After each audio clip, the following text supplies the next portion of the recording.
Welcome back to Larry King Live. Wayward spirits are favorite subjects for movies, from Topper to Heaven Can Wait to Ghost.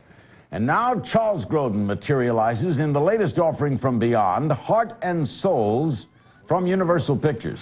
He is one of 4 disembodied spirits who become guardian angels to an unsuspecting yuppie played by Robert Downey Jr. The movie has already gotten rave reviews, and you can read about Grodin's more terrestrial concerns in a book, How I Get Through Life, now in paperback from Morrow. Joining us from New York is Charles Grodin. It's always good to have you with us, Charlie baby. Do me a favor, would you? The fragrance you put on is coming through my earplug. So you're maybe feeling it at the first break, because it's giving me I'm just not used to smelling something that strong on you. So what do you think of Miss Picasso? Well, she's lovely, but you know, it's just hitting my ear. Okay, all right. It's into the cavity here a little bit. All right, when you got this script which says, Charles, we got a great part for you. You're going to play a milquetoast librarian who wants to be an opera singer, and you're going to die but come back to life. This can't miss, Charles. Do you want the part? I've been waiting for that exact offer, actually. That's what I was looking for, something where I die in the first 8 minutes, and then I come. Yes, I wanted the part.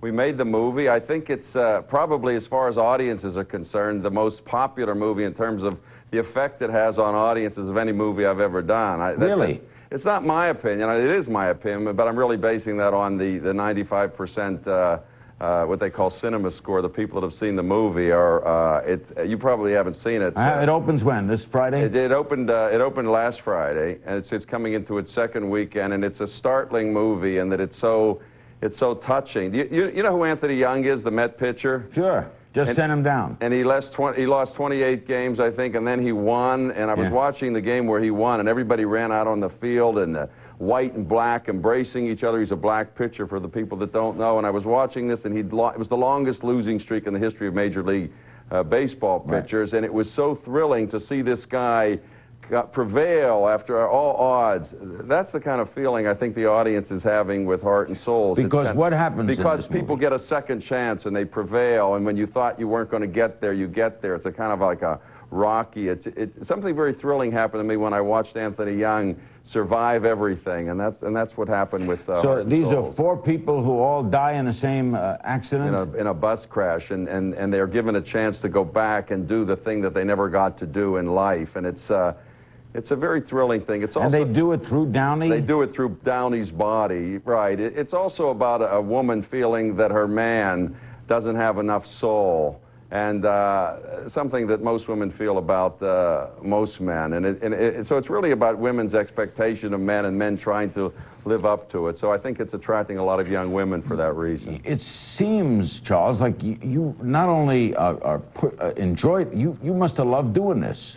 I did love doing it. I love the director, Ron Underwood. He directed City Slickers, and I love what the movie's about. It's an affirmation of life, and I think that's what's so thrilling. You know, 95% of the people love the movie. 5% will say, you know, it's sentimental and disdain this kind of emotion. But I watched it with my wife, and 5 minutes into the movie, she took my handkerchief, and then I was left with my sleeve. Oh, this is we're gonna cry? It's a big crying movie, but it's a crying movie that makes you feel good. I don't know how they do that, but it is. but if Grodin is in it, we got to laugh too. There are laughs in the movie. All the people there's a good amount of laughter. It's one of these laughing, crying movies, and I think that's why it's so effective. If you're a ghost, was there a lot of trick shots? There's a lot of special photography. I think the hardest thing was we actually did fly above the streets of San Francisco about 2 o'clock in the morning, where they put harnesses on you and you're really hoisted high above the telephone wires and you're just flying up there. It's a sensational feeling. Of course, something that you're probably familiar with just in your recreational time. What did that feel like, Grodin? Or have you imagined it anyway? We were high. They said 10 feet. I think we were 100 feet. We were way above the wires, and you're looking down, and I was really looking to see the other people's reaction. I was very excited by it. I thought I was going to be really frightened by it. I was very excited by it. You know, you have had an extraordinary career in that everybody knows you and no one dislikes you. You're lovable, you're a terrific actor, people love seeing your work, they see your face, they smile. When Grodin comes into the room, a smile occurs. Larry, what do you think that is, Charles? You read that exactly as I wrote it. I really appreciate your doing that. What do you think it is? What do I You're like everybody's favorite third lead. Third lead. You're right. And now, Warren Beatty and Julie Christie in Wacko. That was 1978, Larry. With Charles Grodin. Now I'm second lead to the dog in Beethoven. I've moved up. I'm working with the dog now. We're I'm even right in a up movie there. together, you and I. We're in Dave. Right, we were in Dave. We shared a credit. It almost, you know, my participation with you, it was a tough thing to overcome.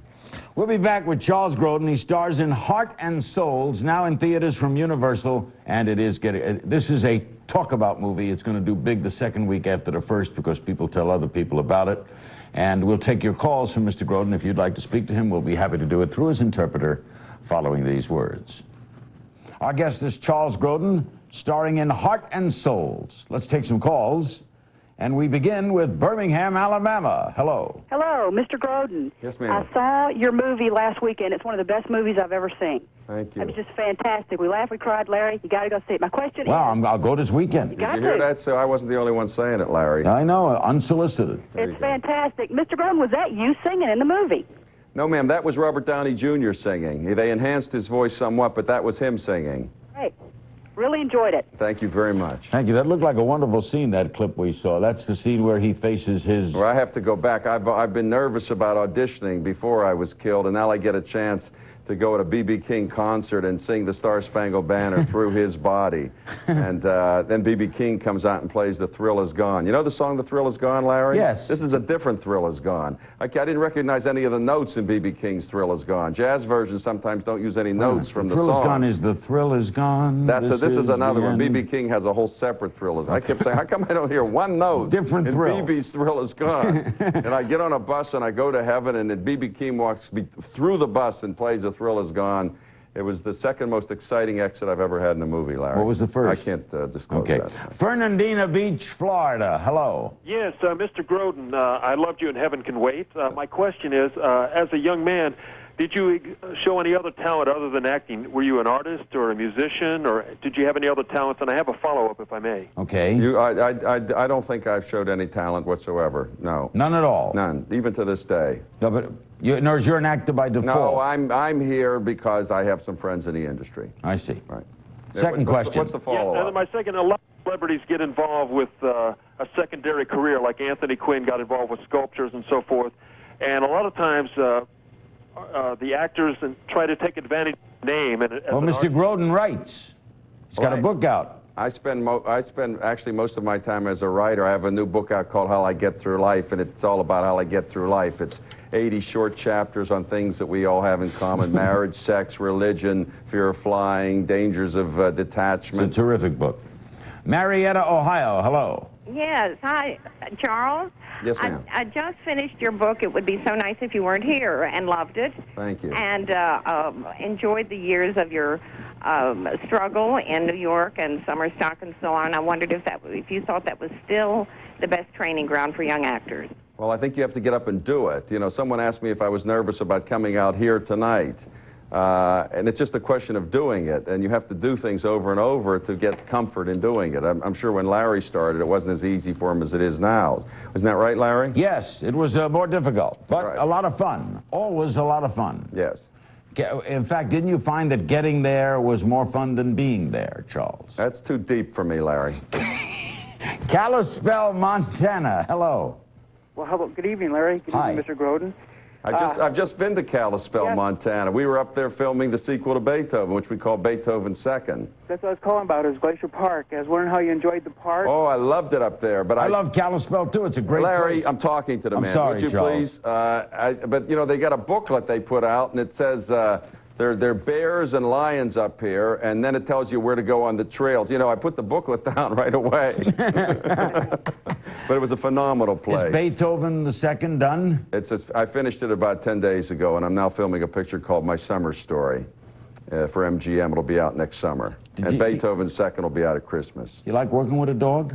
I only work with dogs, Larry. We'll be back with our remaining moments with Charles Grodin. You'll see him in Heart and Souls. We'll be back after this. One more call for Charles Grodin, and we go to Colesville, Maryland. Hello. Hi, Charles, what's your IQ, and what did you major in college? My IQ is 284, and I was a government major at Harvard. At Harvard. What did you intend to do with that? I had no idea. Would you like to run for office someday? I'm running now, Larry. That's really why I'm here. You're going to make an announcement tonight. I want to make an announcement. If you don't get that fragrance washed off, you're going to give me a headache. You still got it, huh? Oh, right in the ear. Charles, I want to go see the movie this weekend. What message would you like to leave for moviegoers? I think that they will find Heart and Soul is one of the most remarkable movies they've seen in a long time. And they will thank you for making it? I think they'll thank you for having me on to say that. And they will love you even more than they have loved you before. They'll love you even more than they'll love me. I love you, Charles. I love you. Thank you, Larry. Good night, Charles. Good night. Good night, Chuck. Good night, Larry.